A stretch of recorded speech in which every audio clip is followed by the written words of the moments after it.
ऊंचे आसमान में विमान उड़ाते पायलट की कलाबाजी देखकर हम उसके कौशल की दाद देते नहीं थकते।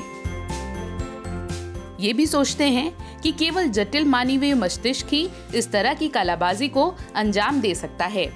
लेकिन क्या आपको पता है कि मनुष्यों के मस्तिष्क की तुलना में हजारों लाखों गुना छोटे मस्तिष्क वाली मक्खियां या पतंगे भी इस तरह की कलाबाजी करते हैं।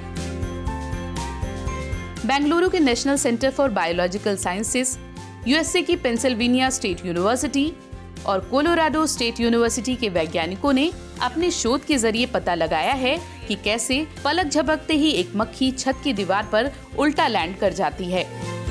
वैज्ञानिकों ने अपने अध्ययन में ब्लू बॉटल फ्लाइज को लिया, जिसका वैज्ञानिक नाम है कैलिफोरा वोमिटोरिया। पहले ये अवधारणा थी कि ये मक्खियां कमरे की छत की तरफ उड़ती हैं और उससे टकराने पर अपने पैरों से चिपक जाती हैं। लेकिन इस अध्ययन से पहली बार पता चला कि छत पर लैंड करते वक्त शरीर को उल्टा करने में एक जटिल कौशल का इस्तेमाल होता है। वास्तव में मक्खी ऊपर की ओर उड़ते हुए अपनी गति तेज करती है और फिर लैंड करने से पहले अपने शरीर को घुमा देती है और पैरों को आगे की ओर बढ़ाती है। उनका सेंट्रल मोटर सिस्टम इन गतिविधियों को नियंत्रित करता है।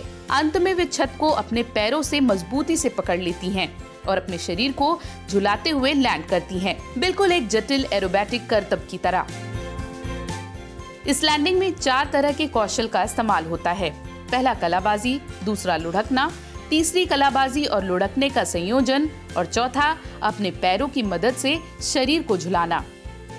इन सब का संचालन होता है लैंडिंग के पहले मक्खी द्वारा प्राप्त दृश्य सूचनाओं से। मक्खियों की ये बारीक एरोबैटिक की कला उन्हें ऊर्जा बचाने में भी मदद करती है। शोध के दौरान ये भी पता चला कि मक्खी का छोटा सा मस्तिष्क कैसे अलग अलग संवेदी संकेतों से मिली जानकारी को तेजी से जोड़ता है और उन्हें पंखों और पैरों के समायोजित मूवमेंट में भी बदलता है।